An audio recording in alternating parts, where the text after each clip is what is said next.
So panibagong araw na naman. So ngayon ay may durian tayo dito. Yung mga Bisayang durian. Maliliit lang ito pero masarap.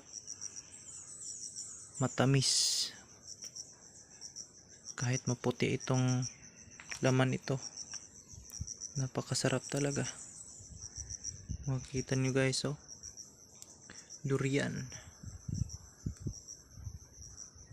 Ang masarap na pagkaing prutas na nanggaling sa probinsya. Kaya sa mga hilig magdurian dyan, huwag din kayong masyadong kumain ito dahil nakaka-high blood ito.